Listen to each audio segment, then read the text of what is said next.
নমস্কার, আমি গণেশ সাধিকা রাজশ্রী আবার চলে এসেছি আপনাদের সামনে আজকের এই সপ্তাহের নতুন একটি এপিসোড নিয়ে।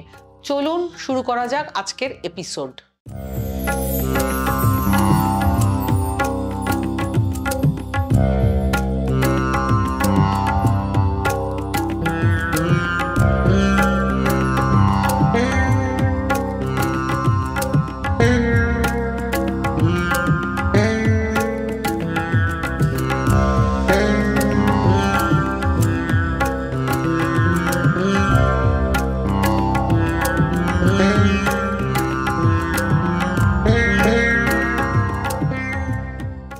বৈদিক জ্যোতিষশাস্ত্র অনুসারে বছরের প্রথম সূর্যগ্রহণ শীঘ্রই ঘটতে চলেছে।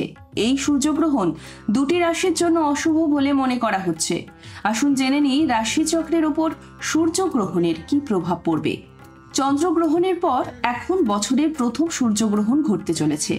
বছরের প্রথম সূর্যগ্রহণ 2025 সালের 29শে মার্চ শনিবার অনুষ্ঠিত হতে চলেছে। জ্যোতিষশাস্ত্রের হিসাব অনুসারে চৈত্র নবরাত্রি সূর্যগ্রহণের ঠিক পরের দিনই মা দুর্গার পুজো শুরু হবে।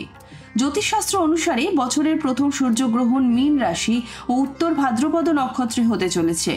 এমন পরিস্থিতিতে আসুন জেনে নিই কোন রাশির জাতকদের জন্য বছরের প্রথম সূর্যগ্রহণ অশুভ ফলাফল বয়ে আনবে এবং এর সূতককাল বৈধ হবে কিনা। সূর্যগ্রহণের সময়কাল। চৈত্র নবরাত্রির আগে বছরের প্রথম সূর্যগ্রহণটি আংশিক সূর্যগ্রহণ হবে।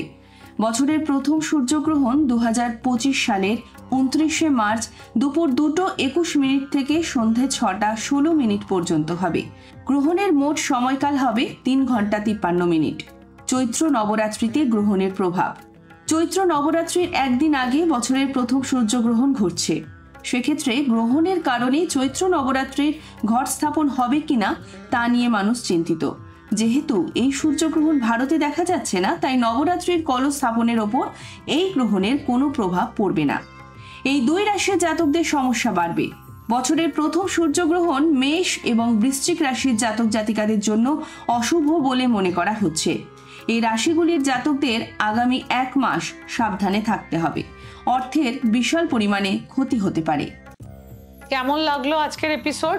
যদি ভালো লেগে থাকে আমার ইউটিউব চ্যানেল গণেশ সাধিকা রাজশ্রীকে লাইক করুন, বেল আইকনটি প্রেস করে সাবস্ক্রাইব করে রাখুন, যাতে নিত্য নতুন অনুষ্ঠানের নোটিফিকেশন সবার আগে পেতে পারেন।